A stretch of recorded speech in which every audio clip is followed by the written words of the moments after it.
everything we could to put a end to what had re-erupted. A man carrying the Olympic torch in 1984, thousands cheering, FBI agents protecting him.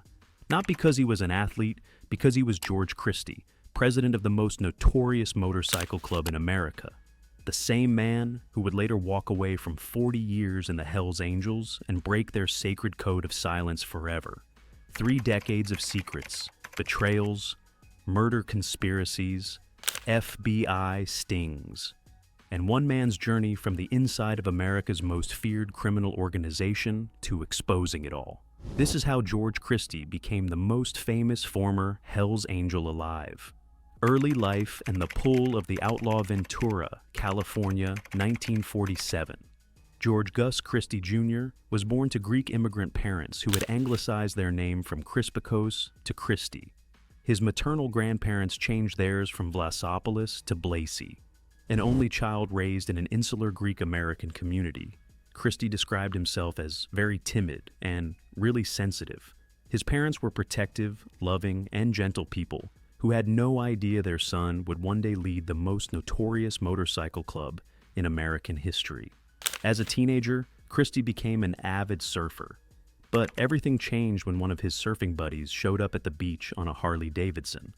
Christie knew immediately what he had to do. In 1966, despite his father's objections, he bought his first bike, a 1957 Panhead, for $200. After high school, Christie served in the Marine Corps Reserves. He then worked as an electrician and communications troubleshooter for the Department of Defense, a stable, respectable job that he would abandon for something far more dangerous. Christie was one of the few American outlaw bikers with a college degree. He married his high school girlfriend, Cheryl, who had immigrated from Ontario, Canada. They had 2 children together, George Christie III and Moria Christie. But the call of the outlaw life was too strong. In the late 1960s, Christie joined 2 outlaw biker gangs in succession, the Question Marks in Ventura and Satan's Slaves of Los Angeles. He began associating with prominent motorcycle customizers, including the legendary Kenny Von Dutch Howard. As Christie later put it, "Some people run away and join the circus. I ran away and joined the Hells Angels." Joining the Hells Angels. In 1975, at age 28, Christie became a prospect, a probationary member of the Hells Angels. For 1 year, he endured tests, humiliations, and challenges designed to prove his loyalty. The Hells Angels were the elite of outlaw motorcycle culture, the top of the food chain. In 1976, Christie was initiated as a full-patch member of the Los Angeles County chapter. Within 6 months, he became chapter president. He was rising fast in an organization that valued loyalty above everything else. But Christie had bigger ambitions. In 1978, he left Los Angeles to found the Ventura Charter, becoming its president. He would hold this position for the next 33 years, making him the longest-serving charter president in Hells Angels history. Christie found in the Hells Angels what he had been searching for his entire life. "I felt there was really a code of honor, despite what society at large would think," he later explained. "These were guys I could trust. I knew if I confided in them or told them something, they wouldn't take it and use it against me." The club became his extended family. Christie could travel anywhere in California and always have a couch to sleep on, a place to work on his bike. It was, as he described it, like one continuous party. Under Christie's leadership, the Ventura Charter became one of the most high-profile chapters in the country. Christie himself became the negotiator, the spokesman, the thinker, the yin to Sonny Barger's yang. While Barger was the reckless figurehead and de facto world leader of the Hells Angels, Christie was the one who smoothed things out. In Ventura County, Christie became a local celebrity who dominated the political and economic life of the area. Police officer Mark Coronado observed, "People love him. They think he's a god down here." He was almost universally admired in Ventura, with the image of a kind-hearted businessman who was generous in helping others. The Olympic torch moment. 1984 was a pivotal year for both Christie and the Hells Angels. The Summer Olympics were coming to Los Angeles, and tensions were running high. The Bureau of Alcohol, Tobacco, Firearms, and Explosives had circulated rumors that the Hells Angels might disrupt the games by supplying weapons to terrorists for an attack at Lake Casitas, where water sports were being held. Christie saw this as a character assassination attempt. The ATF was showing pictures of him and his club members to local businessmen, trying to discredit the Hells Angels in their own community. Christie's response was brilliant and unprecedented. Instead of fighting the accusations, he decided to embrace the Olympics. The interesting thing is that they misjudged how integrated in the community we were, Christie later recalled. In order to fight those ludicrous statements, we decided to embrace the Olympics, and we got involved. Christie told the Los Angeles Times, "There were rumors around Los Angeles that we would try to disrupt the Olympic Games this summer. That's ridiculous. We're not against the Olympics." But Christie went further than just words. The Olympic torch relay had a unique feature, the Youth Legacy Kilometer program. For $3,000, individuals and organizations could sponsor a kilometer of the relay, giving them the right to carry the torch or choose someone else to do so. The proceeds would go to charity. Christie and the Hells Angels raised the money and designated their donation for the Special Olympics chapter in Pottstown, Pennsylvania. Olympic officials were initially unaware that the check, signed HAMCUS, was from the Hells Angels Motorcycle Club, United States. On July 20th, 1984, George Christie carried the Olympic torch through Oxnard during the opening rituals for the Los Angeles Olympics. He was cheered on by hordes of Hells Angels members and hundreds of flag-waving Americans. Some spectators even displayed Hells Angels support gear. The irony was perfect. Christie ran flanked by FBI agents and local police, not in persecution, but in protection. The government understood that his rivals in other motorcycle clubs might take the opportunity to harm him. As Christie promised, he wore no Hells Angels advertising during the run, saying they didn't need the publicity because they got enough attention already. This moment transformed Christie from a local celebrity into a national figure. He had successfully repositioned the Hells Angels as patriots and supporters of American values. The irony is that their program of misinformation to the community drew us in and made us the all-American boys. "We backfired," Christie later said. The FBI sting operation. But Christie's newfound fame also made him a target. In 1986, the FBI launched an elaborate sting operation against him that would test everything he believed about loyalty and brotherhood. The operation centered on Thomas Arthur Chaney, a former Ventura Hells Angel who had cooperated with the government and provided federal authorities with information about the club's drug-dealing activities. Chaney was imprisoned at the Federal Correctional Institution in Safford, Arizona. The FBI assigned Michael Slim Mulhern, a senior Mexican mafia member and FBI informant, to approach Christie with an offer. Mulhern was an unsavory career criminal and heroin addict, exactly the kind of person Christie's lawyer would later describe as a one-man crime wave and a pathological liar who would sell out his own mother. Beginning in August 1986, Mulhern covertly recorded conversations with Christie and another Hells Angel, Daniel Joe Fabricant. The FBI alleged that Christie offered Mulhern $500 in cash and a 1973 Pontiac automobile to arrange the killing of Chaney. To make the sting convincing, the FBI faked Chaney's murder in September 1986. A note was subsequently sent to the Ventura Hells Angels clubhouse reading, "The bodywork has been taken care of." On September 25, 1986, Christie visited Mulhern at a motel room in Ventura. He paid him with an envelope containing 5 $100 bills and the title to a car. Christie was recorded talking about hiring Mulhern to kill Chaney. The transcript recorded Christie as saying, "I'd do it myself if he were here." But then something interesting happened. Christie stepped onto the balcony to think. Something didn't feel right. Police investigator Coronado later commented, "George just felt that something wasn't right. He's no dummy." After pondering what to do, Christie came back into the hotel room and asked Mulhern to return the money, saying, "Hey Mike, let me have that envelope, all right?" It was too late. The FBI stormed into the motel room to arrest Christie on charges of conspiracy to commit murder. Christie recalled years later, "At my first court appearance when they said, 'The United States of America versus George Christie,' It sends a little shiver down your spine. The most powerful country in the world, and you're up against them. The trial began in April 1987 in Los Angeles federal court.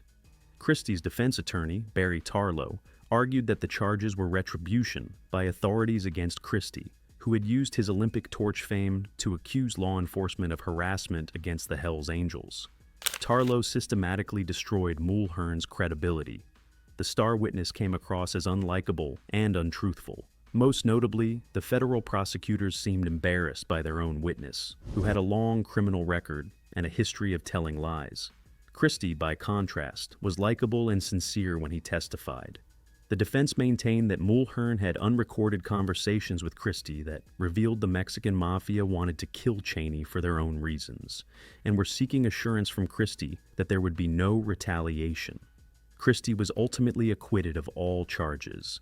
He had beaten the most powerful law enforcement agency in the world. But he had also spent a year in prison before the trial, and the experience would shape his future relationship with law enforcement. Life as the ultimate insider. Throughout the 1980s and 1990s, Christie consolidated his power within the Hells Angels organization. He became one of the most powerful voices in the national organization, serving as the club's international spokesman for more than 2 decades. Christie was featured in a 1983 Los Angeles Times cover story about the mellowing of the Hells Angels. When confronted by the California Organized Crime Control Commission's description of the Hells Angels as the epitome of all outlaw motorcycle gangs, Christie insisted they were merely a motorcycle club. It's a family is what it is. In 1990, Christie was interviewed by Mike Wallace on 60 Minutes about criminal allegations against the Hells Angels. When Wallace confronted him with internal documents from 1987, warning that Angels must not burn those involved in drug deals, Christie called the documents forgeries done by unknown hands. Christie's celebrity status grew to the point where, by 1991, he sold the rights to make a film about his life to a Hollywood studio. The film was to be produced and directed by Michael Mann, but was ultimately never made due to objections from Christie's wife Cheryl, who disliked how she was portrayed in the script. When Christie visited Paris, he was hosted by Liza Minnelli at a party. He counted movie stars, artists, rock musicians, and even police chief captains among his friends. But behind the glamour, Christie was navigating an increasingly dangerous world.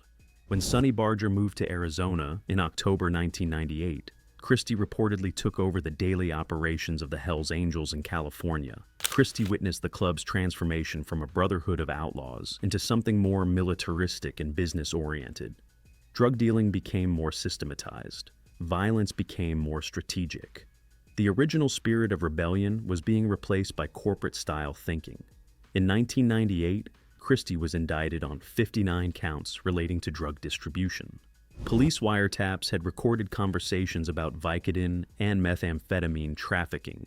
One Hells Angels member was recorded saying that the club controlled the market for these drugs in Ventura County. Christie spent a year in prison and pleaded guilty to conspiracy to sell prescription drugs, as well as filing a false tax return. The indictment covered multiple members of the Christie family, including his ex-wife Cheryl, son George Christie III, daughter Moria Christie, and her husband Lane Bell. The breaking point? By the late 1990s, Christie was becoming disillusioned with the direction of the Hells Angels.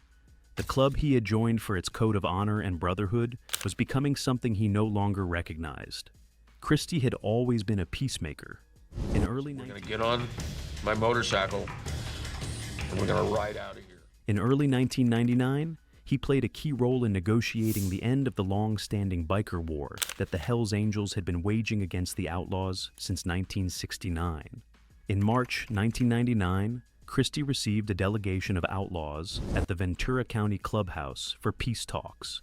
This was exactly the kind of diplomatic thinking that had made Christie valuable to the organization.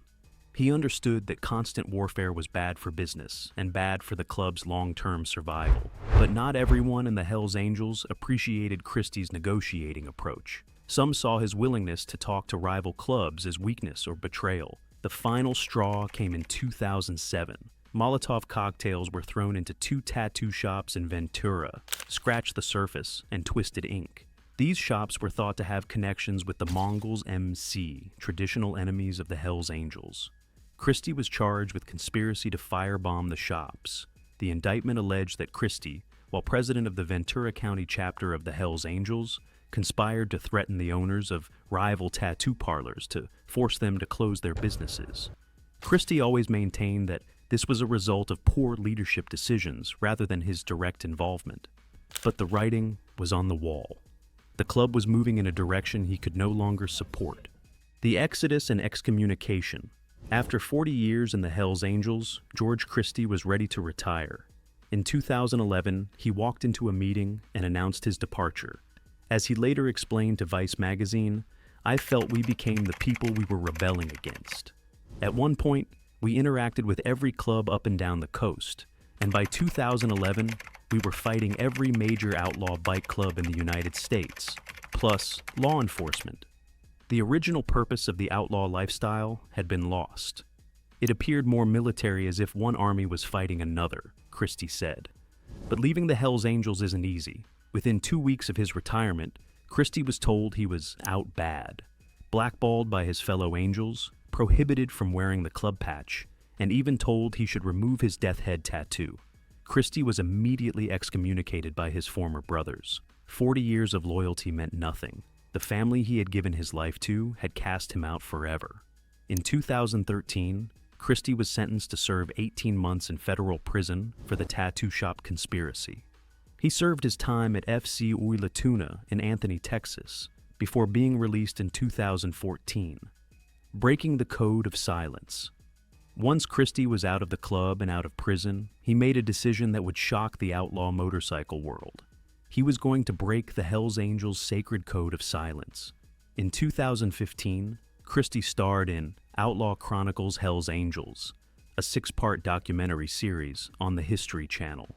For the first time ever, a high-ranking Hells Angels member was revealing the club's secrets on national television. The series combined stylized interviews with Christie, with each episode telling a different tale that Christie had never before made public. He revealed the secret rules governing admission and conduct in the Hells Angels. He exposed the means by which members lined their pockets. He described the brotherhood and the betrayals. Members of outlaw motorcycle clubs are known to take revenge on each other for talking, but Christie was determined to set the record straight. In 2016, Christie published his memoir, Exile on Front Street: My Life as a Hells Angel and Beyond. The book provided an unprecedented inside look at America's most notorious motorcycle club from someone who had lived it from the top. Christie didn't just expose the Hells Angels, he exposed himself. He wrote honestly about his own involvement in the drug trade, his legal troubles, and the personal cost of his outlaw lifestyle. The book was praised for its honesty and introspection. Christie began working as a consultant on organized crime for CNN, providing expert analysis on motorcycle club culture and criminal organizations. He developed a one-man stage show called Outlaw, based on his life, performing in theaters throughout Southern California, Las Vegas, and St. Louis. He now consults with defense attorneys and first-time offenders to help them understand the justice system and its processes. He also contributes his knowledge as a speaker at various events. The personal cost. Christie's decision to expose the Hells Angels came at an enormous personal cost. He lost the brotherhood that had defined his life for 4 decades. He became a target for his former friends and a pariah in the world he had once ruled. In 2015, Christie suffered a devastating personal blow when his son George Christie III died unexpectedly in his sleep at age 39. George III had followed in his father's footsteps, becoming vice president of the Ventura chapter before leaving the club himself. Christie's family had paid the price for his outlaw lifestyle throughout the years. His first marriage to Cheryl ended in divorce. Multiple family members were caught up in his legal troubles. The children of outlaw bikers often struggle with the legacy of their parents' choices.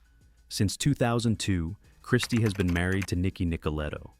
He lives with his wife and youngest son, Finn, in Southern California. Christie has 3 surviving adult children and has tried to build a normal life away from the violence and chaos of his past. But the past never truly lets go. Christie still receives death threats. He can never fully relax or let his guard down. The tattoos on his body mark him forever as a former Hell's Angel, whether he wants that identity or not. The last American outlaw. George Christie calls himself the last American outlaw. He represents the end of an era, a time when motorcycle clubs were about rebellion and brotherhood, rather than organized crime and corporate thinking. By exposing the Hells Angels from the inside, Christie accomplished something unprecedented. He pulled back the curtain on America's most secretive criminal organization and revealed both its mythology and its reality. Anybody that thinks war is romantic, whatever type of war, street war, they've never been in a war, because it's not romantic. Christie's story is ultimately about the price of loyalty and the cost of truth. He gave 40 years of his life to an organization that discarded him the moment he became inconvenient. But by breaking their code of silence, he reclaimed his own voice and his own story. Today, Christie continues to speak out about motorcycle club culture, organized crime, and the justice system. He has transformed from one of America's most notorious outlaws into one of its most informed critics of outlaw culture. The man who once carried the Olympic torch as a symbol of American values has become something even more powerful, a symbol of redemption and the possibility of change. George Christie exposed the Hells Angels from the inside because he understood that some truths are more important than any code of silence. His story proves that it's never too late to choose a different path, even after 40 years on the wrong one.